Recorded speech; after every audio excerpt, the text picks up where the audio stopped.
Приветствую всех, друзья, с вами на связи таролог Алехандро, мира вам и вашему миру. Сегодня я предлагаю вашему вниманию онлайн-гадание на загаданного мужчину, расклад Таро для женщин. Мужчины это онлайн-гадание могут посмотреть, со своей стороны. И давайте посмотрим в контексте планов загаданного мужчины. В контексте, но также посмотрим все, что будет выходить из потока в процессе нашего сегодняшнего онлайн-гадания на картах Таро. По традиции начнем с того, что посмотрим вашу ситуацию, именно ситуацию. Какие карты выпадут, которые бы характеризовали вашу ситуацию, наверное, на здесь и сейчас.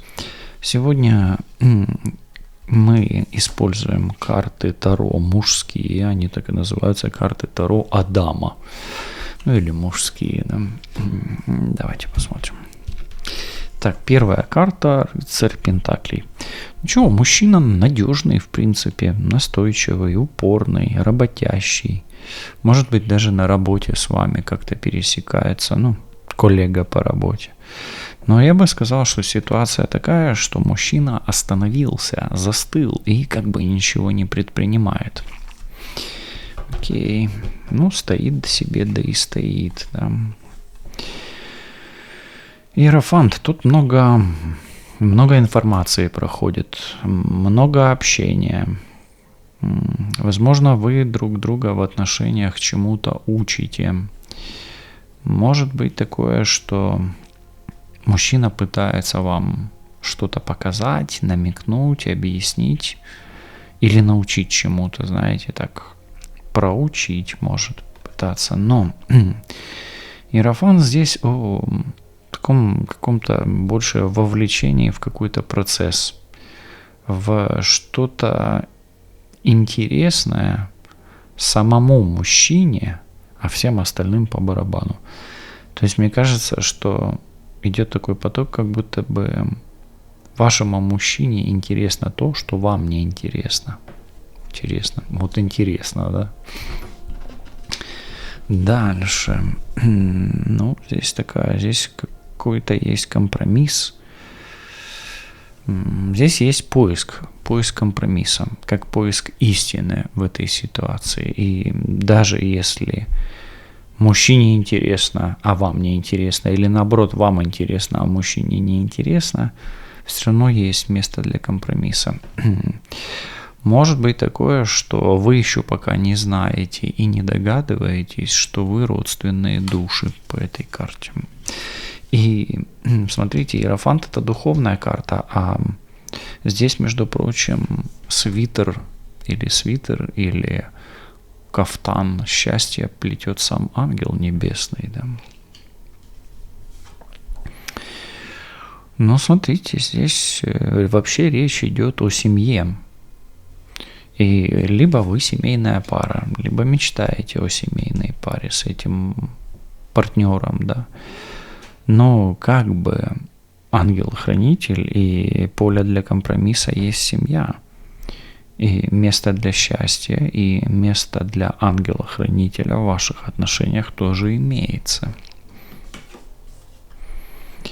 Восьмерка жезлов говорит о влюбленности. Женщина здесь торопится. Хотелось бы ей побыстрее. Почему? Потому что она куда-то спешит, не успевает. Возможно, у нее есть дедлайны, связанные с детьми, с семьей.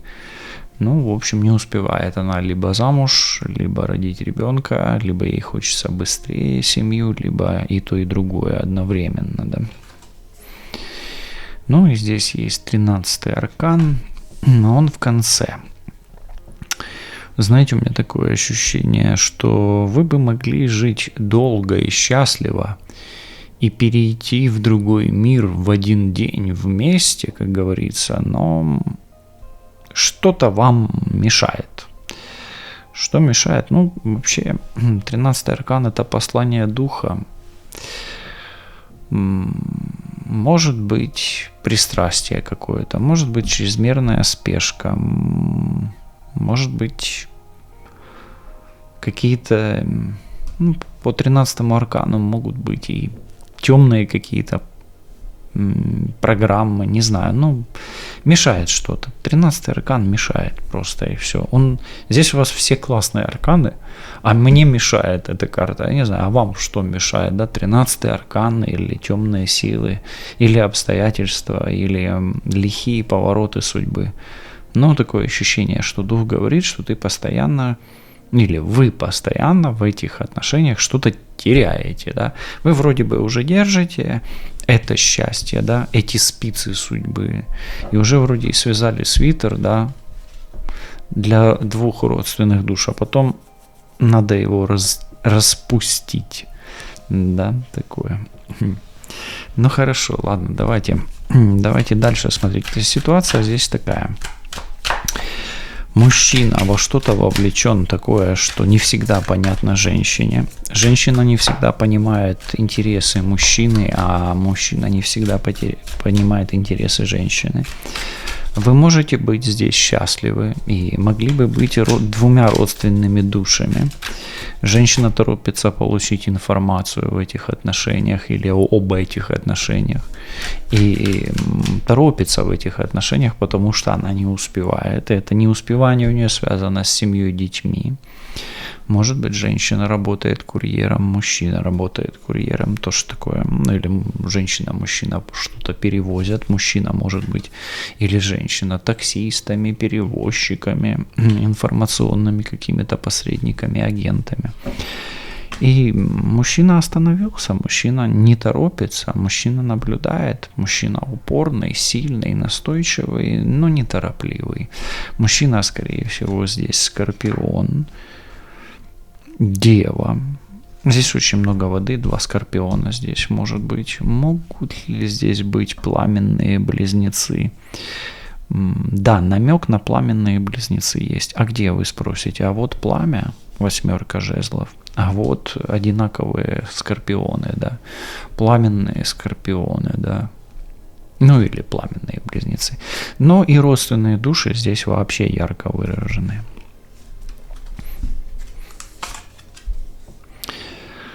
Вот между вами в воздухе висят чувства мужчины. Именно чувства мужчины к вам.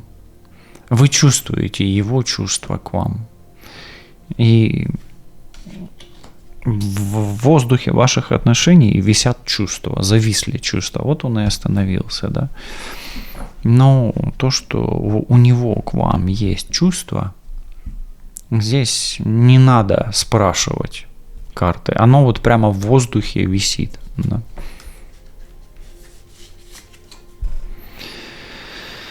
У него внутри, вот на данный момент, куча мыслей. Они перемешаны, и в этих мыслях вы тоже есть, но поскольку этих мыслей так много, и они такие разные, и такие тревожные, вы в этих мыслях выглядите тогда из-за того, что все вот так намешано, как-то необычно. По сути, вы в его мыслях занимаете не самое понятное место, и вы выглядите в его глазах совсем необычно. То есть он у вас не понимает, хотя и, может быть, тревожится из-за вас. Но внутри него на данный момент тревоги и ваше видение как человека, который выглядит, ну, по меньшей мере, может быть, странно или необычно. Ну, смотрите, снова и снова он прокручивает мысль, вот как педали этого велосипеда, да, что у него есть к вам чувство. Здесь рыцарь чаш. И хоть этот парень не мчится куда-то на велосипеде, но на его велосипеде закреплены подарки. И на дверях написано «Open».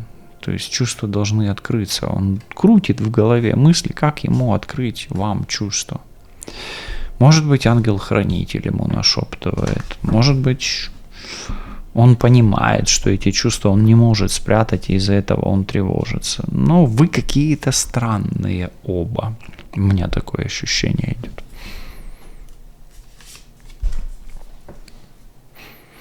Вот он от тебя скрывает в своих эмоциях и не показывает где-то, знаешь, свои границы. То есть у меня такое ощущение, что он опасается тебя впустить в свои границы. Но тебе нужно понимать, насколько ты действительно выдерживаешь границы или не выдерживаешь. Потому что у людей с границами, да, очень по-разному у всех. И он не показывает, что ты, возможно, нарушаешь границы, но ему это неприятно.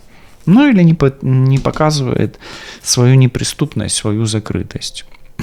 Скорее всего, я бы сказал, больше по этой карте, что ты нарушаешь его границы. Но на самом деле это может быть не так, это общий расклад. Но вопрос о том, что он не показывает. Он не показывает свои границы. А как это выглядит в твоей ситуации, применяй сама или сам.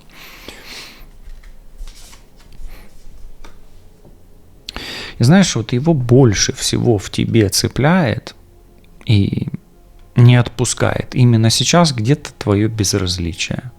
Такое ощущение, что может быть он вовлечен в что-то, в какой-то процесс, а ты как будто бы тебе это не интересно. Вот опять возвращаемся к тому, что интересно, неинтересно. Поэтому, может быть, ты говоришь, все, хватит, мне надоело, 4 чаш. Может быть, его цепляет твоя обида, твой игнор, да. Вот он чему-то радуется, а ты не видишь в этом чего-то радостного. Вот этот вот момент его цепляет больше всего. 4 чаш – это эмоциональное безразличие. Иногда это эмоциональное выгорание. Все надоело, мне неинтересно, я не хочу. Да, не буду, мне не надо. Ну, такое. Ему больше всего в тебе нравится такая энергетика, озорство, стремление успевать, попадать в цель, быть лучшей, быть лидером, может быть, ну, в общем, быть победителем. И, ну, вот он больше всего, и это ему нравится, он про себя это молча признает, ну, может об этом не говорить, да, вот так. Может, не показывает, да, потому что ты как бы делаешь вид, что тебе все равно, да, ну и ему все равно, но он про это и молчит, да, что ему нравится, что ты как бы вот такой вот лидер. Ну, есть двойственные ощущения. А какие двойственные ощущения у него из-за тебя? Потому что его что-то напрягает. То есть вот это вот он много думает. Может быть, он считает, что ты много думаешь или что ты сильно умная. И одновременно его может и пугать, и отталкивать твой интеллект, ну и твое вот свойства, да, свойства, где ты стремишься, наверное, рассуждать или стремишься анализировать к чему-то. Король мечей – это понимание и ясность, да, попытка разобраться в вопросе, в каком-то, обдумать что-то. Поэтому одновременно его и привлекает, и отталкивает твоя способность думать. Давай так ее назовем. Знаешь, вот он свои планы объясняет себе тем, что он хозяин ситуации, он может себе позволить, да. И вот если взять вот, что он себе как-то объясняет планы на тебя, то все равно куда она денется? Все равно без меня ничего не поменяется. То есть он считает, что он хозяин ситуации, он властелин ситуации, император, да, и свои изменения в планах он объясняет себе той версией, что все зависит от него, и так, как он решил, так и будет. И как он контролирует ситуацию, вот так она и не поменяется. Вот так. Ну, наверное, что-то мы погрузились, да. Ну, давай как бы немножечко так зайдем с другой стороны, посмотрим, ну, там, прежние планы его, да, на тебя. Вот когда все начиналось, он считал, что у вас отношения будут в формате любовников, и вы будете в отношениях на дистанции. Это когда все начиналось. То есть это его первоначальный план. Ну, любовница и там...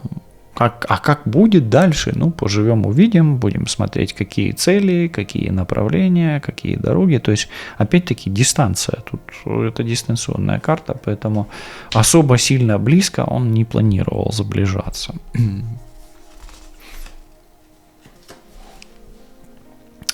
Но внутри подсознательно он искал в тебе и вообще, да, самое ценное. Он искал ту единственную и самую дорогую женщину, которая бы могла быть рядом с ним. Самую главную. Поэтому какой бы план у него изначально не был, себе он искал то, что действительно будет ему дорого, ценно и, ну давай так, от связи с тобой он хотел бы получить самое ценное, самое дорогое. Что для него самое ценное, самая дорогая и ценная женщина? Ну, здесь это женская ценность. Вот так.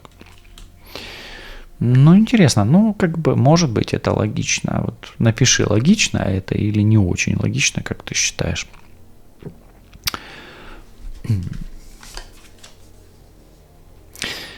Ну, вот смотри. По его мнению и по его ощущению, когда он рядом с собой, он чувствует себя настоящим мужчиной, и ему радостно. Транслируешь ли ты это в ответ? Тоже большой вопрос, но почему вопрос? Потому что общий расклад тебе виднее. Но это его позиция. И его роль в этих отношениях – это роль лидера, альфа-самца, это альфа-альфа. Создателя настоящего мужчины и человека, которому в кайф. Вот так. Ну окей, дальше. Ну, он от тебя ожидал тройки чаш. Тройка чаш – это радости. То есть он, по сути, от тебя ожидал аналогичного состояния. А у тебя, видишь, четверка чаш. То есть где-то ты упускаешь момент и игноришь его радостные моменты. Ну, такой глубокий какой-то расклад получается, да. То есть, по сути, он ожидал от тебя яркой реакции и веселого поведения, да, вот такой динамики какой-то, да, вот атмосферы праздника или ощущения праздника.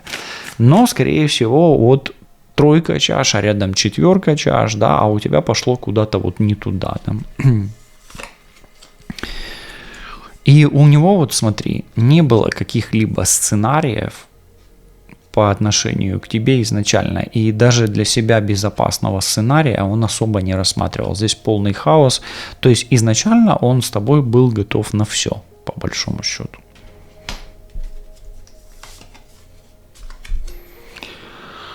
А поворотным моментом или переломом стала какая-то глупость. То ли он начал дурить или дуреть, то ли ты себя начала, соответственно, вести как шут. То есть, где именно произошел перелом и какой момент стал поворотным? Там, где либо он, тебе виднее, да, если ты чувствуешь, что ты в адеквате, да, или ты начала себя вести немножечко. Мне все равно, мне по барабану. Слышишь, да, вот это вот мне все равно, мне по барабану. Вот по барабану, на, вселенная тебе отдает, да. Но это какая-то глупость. Может быть случай. А какой случай? Можешь написать в комментарии. Как ты считаешь, какой случай стал переломом? Но он какой-то случайный, или глупый, или глупая ситуация, или глупая история. Вот знаешь, почему он изменил курс? Он понял, что это нечестно, несправедливо. Вот знаешь как, если яблоки складывать, 3 яблока на одни весы и 3 яблоки 3 яблока на другие, да, или 3 яйца на одни, 3 на другие, то, скорее всего, весы уравняются. Ну, как бы, если одинаковые яблоки, одинаковые яйца. А тут вот какая-то несправедливость. Поэтому он посчитал, что это несправедливо. Вот где-то должно быть равновесие, и это неравновесно. Может быть, это чересчур экстремально, может, непредсказуемо и так далее. А может быть, наоборот, ты сильно долго думаешь и затягиваешь, да, с ситуацией, потому что весы иногда у затягивания ситуации, чрезмерное затягивание. Но, учитывая то, что здесь женщина торопится, может быть, ты очень резко как-то, да, вот сперва думала, а потом раз, резко, а он, сильно резко, да. Окей. То есть, еще раз, он увидел и понял о тебе, и это изменило его курс по отношению к тебе, справедливость и нестабильность, или чрезмерная затянутость. Тут уже смотри по своей ситуации.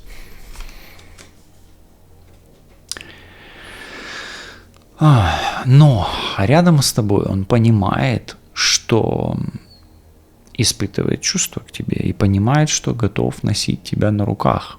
Хотя это его и удивляет, если что.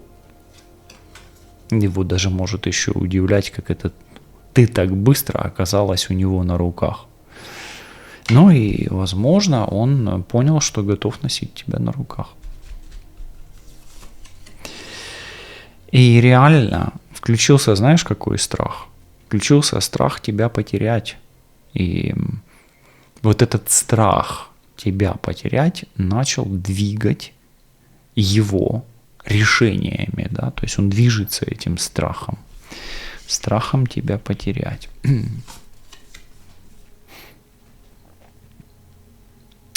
Вот он, знаешь как, он считает риском не добиться своего, не получить вот эту 9 пентаклей, которая выпала, где она, вот она. Если пойдет к тебе ближе, что ты его не подпустишь. Скорее всего, знаешь, у меня такое двоякое ощущение. С одной стороны, ты торопишься, а с другой стороны, ты тянешь. Не знаю, такое ощущение, что он считает рисками, что ты его отвергнешь и что он не добьется того, чего хочет вместе с тобой. Все, вот пока что так. Ну, вот такие вот как бы планы, да, вот и моменты, связанные с прошлыми планами. Давай немножечко посмотрим, вот почему его планы меняются, вот как бы главные причины, основные причины. А мои контакты ты можешь найти в закрепленном комментарии в описании под настоящим видео и прямо вот там, где я пальчиком сейчас ввожу, где микрофон на экране. Хорошо, давай. Реальная причина изменений, которые происходят между вами сейчас, и самая главная причина – это женщина-загадка, если это ты, и тайна, которую ни он не готов открыть, ни ты не готова открыть.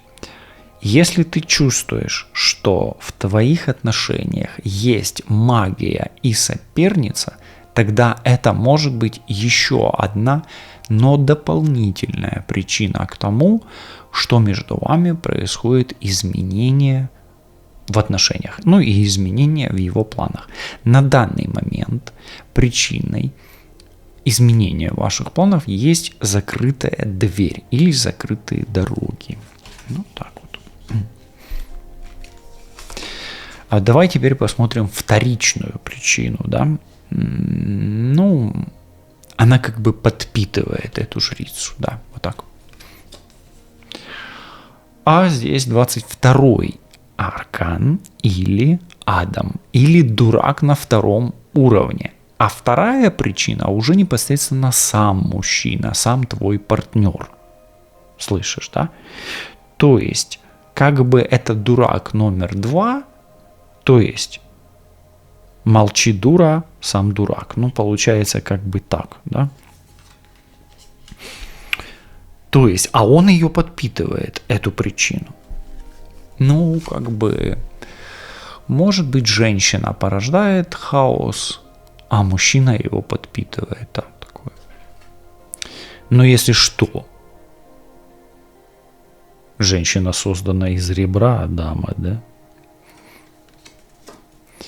Вот смотри, 7 мечей. Если здесь влияние другой женщины или влияние прошлого, то оно отражается таким образом, что ты не можешь управлять ситуацией и не можешь знать правду, то есть ты запутываешься. То есть если ты чувствуешь, что ты как будто бы запутался, и как бы тебе не за что зацепиться, ты тут пытаешься взяться за ситуацию, а тебе информация совсем по-другому идет. То есть, по большому счету, если ты чувствуешь ложь, обман, манипуляции, вот какую-то такую вот невозможность управлять ситуацией, тогда да, здесь может быть влияние другой женщины или прошлого, и оно отражается в отношениях таким образом, что ты не понимаешь, правда это или неправда. Вот так вот. Вот если есть влияние семьи и друзей, то там, скорее всего, влияет мама, либо бывшая жена, если она есть, либо женщина, которая имеет доступ к душе этого мужчины. Чаще всего это психолог, но может быть подруга.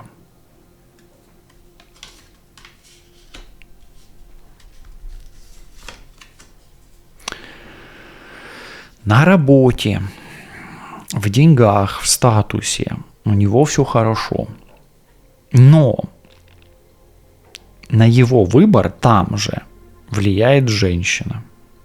Очень много королев. Здесь королева пентаклей, здесь королева чаш. Поэтому возле него есть женщина. Может быть, это не обязательно там любовница, нет. Но есть влияющая, да, то есть влияние есть.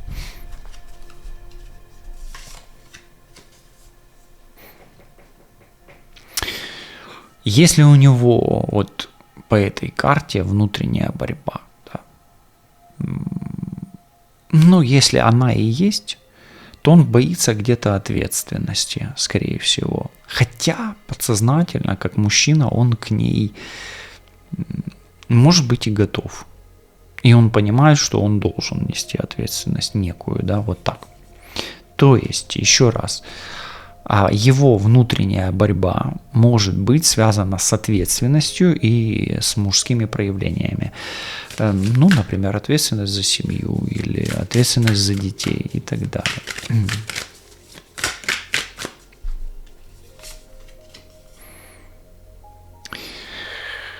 Вот он в твоих словах, может быть, в действиях прочитал иначе, чем ты имела в виду способность подчиняться. То есть он не понял. Возможно, ты хотела сказать, что будешь подчиняться, а он не понял. А возможно, ты хотела сказать, я не буду подчиняться, а он понял наоборот, что будешь подчиняться. Еще раз, в твоих словах и действиях он неправильно понял способность подчиняться. Король жезлов. Это управление или попытка контролировать и подчинять. Да. Но он чувствует, что теряет контроль там, где идет речь о его проявлениях чувств. И это его раздражает. То есть он не может держать чувства под контролем. Скорее всего, ты его выводишь как-то на эмоцию, король чаш, да, помнишь, вот здесь. И он эту эмоцию не очень хорошо контролирует, он пытается, может быть, маску одеть, показать, что он спокоен, но ты где-то, может, какие-то нотки улавливаешь, что он не спокоен. И это значит, что есть у него чувства, и мы здесь их много видим.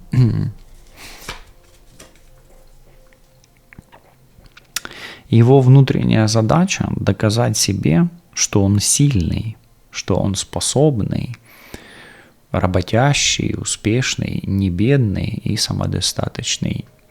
И его внутренняя задача через эту ситуацию, ну, показать и себе, и тебе, что он чего-то достоин, стоит, и как бы даже он может себя вести так, но внутри себя он это доказывает. То есть внутри него происходит такая вот работа, да, интересная.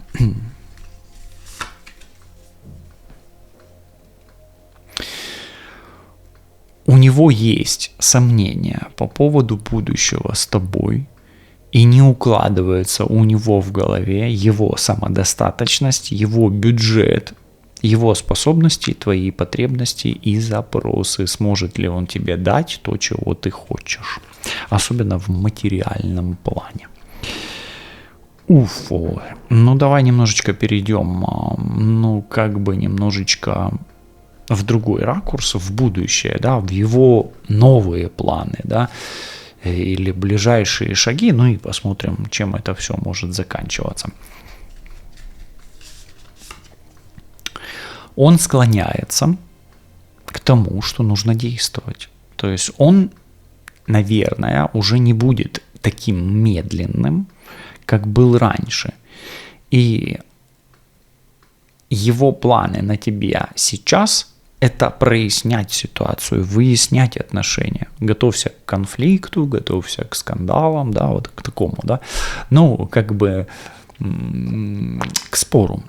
Это спор, а в споре рождается всегда истина. То есть его планы на тебя сейчас становятся такими, что он будет склоняться больше и больше с тобой как бы общаться, да, разговаривать, задействовать, то есть взаимодействовать с тобой.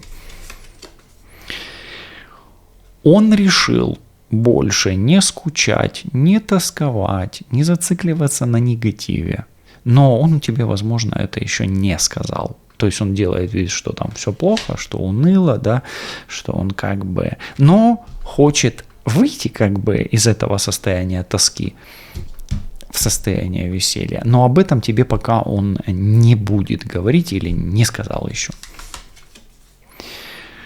Если он решится проявиться вдруг, то он сперва пропадет на какой-то промежуток времени. То есть он сперва пропадет, сделает вид, что там ушел, хлопнул дверью, конец. Или ты ему не интересно так же, как... Да, ты ему не интересно, как он тебе, да? Тут же вот скука вот это. То есть перед тем, как проявиться, он оборвет связь на какой-то... И причем это будет мгновенно, десятка мечей.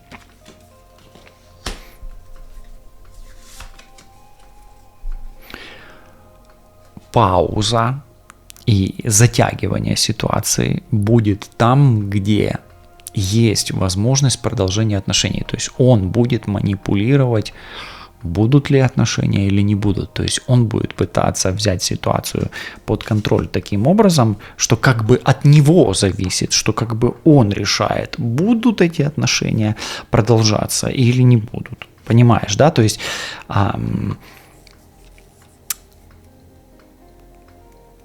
пауза или конец будет там, где будет перспектива. А перспектива зависит, он держит в руках кораблик. Поняла, да? Вот ситуация о чем, да? Вот откладывать и тянуть он будет с перспективой. То есть он будет тебе обещать, и как-то это будет неуверенно, да, вот это обещание. Вот в ближайшие дни он не будет выходить на связь. Он будет делать так, чтобы как будто бы все закончилось, что все разорвалось, что здесь конец, да. Но таким образом он будет показывать и доказывать самому себе, что он может потом раз и взять ситуацию под контроль. Ну, скорее всего, если ты выводила его на эмоцию, то он попытается вывести на эмоцию теперь тебя, понимаешь, да? Хотя, он эти эмоции тяжело ему было, как бы сдержать, да, спрятать. То есть стиль его проявления в ближайшем будущем причинять тебе боль, чтобы как бы задеть, да, зацепить, вывести на эмоцию, на конфликт. Вот он будет выводить тебя на конфликт. Давай просто спросим, да, без потока. Вот чего он ждет от тебя сейчас? Какой сигнал он хочет увидеть? Да, вот так. Ну, ему хочется увидеть, что ему без тебя одиноко, что тебя не хватает, его не хватает тебе. И, ну, это, кстати, кармическая карта. Ну, давай так скажем. Какой сигнал он хочет увидеть? Он хочет увидеть сигнал, что его тебе не хватает. Вот так, отшельник. Ну, карта мудрая такая, что ты одинока. Вот такой сигнал он хочет увидеть.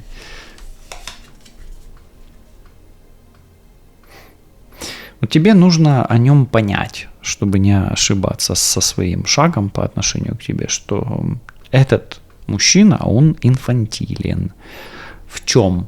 В самоуверенности, в самодостаточности. Он, наверное, намного больше самодостаточен, чем думает о себе. То есть он реально более успешный, чем он сам о себе думает. Паш Пентакли – это ребенок, и чтобы тебе дальше не ошибаться в будущем, тебе нужно понимать, что ты имеешь отношения с ребенком, который не уверен в себе, все равно, как бы он там не мнил себя императором или королем жезлов, да. Ну, возможно, такое поведение. Вот тройка мечей, да, я спрятался, я вот какие-то резкие движения и так далее. Но с другой стороны, тоже Паш Пентакли – это инфантильность. Эта инфантильность может тебе зеркалить. Тогда разбирайся со своей инфантильностью, если она у тебя есть. А в каждом из нас есть инфантил. Вот тебе совет от высших сил, что в этой истории тебе нужно, может быть, больше активности и больше уверенности в себе. И этой уверенности в себе, возможно, не хватает не только тебе, но и твоему партнеру. Если ты проявишься первой, то ты ничего не потеряешь, и сценарий не ухудшится.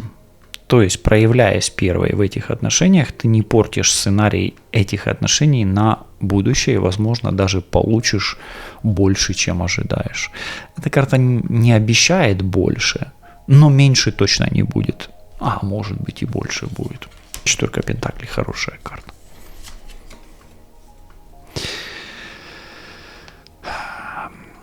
Ваше ближайшее будущее и итог вашего ближайшего периода между вами, перемены к лучшему. Вы идете в позитивное изменение отношений, и развязкой станет улучшение материального благосостояния, повышение самомнения вашего мужчины о себе и пересмотр доктрины ваших отношений между вашим партнером и между вами лично.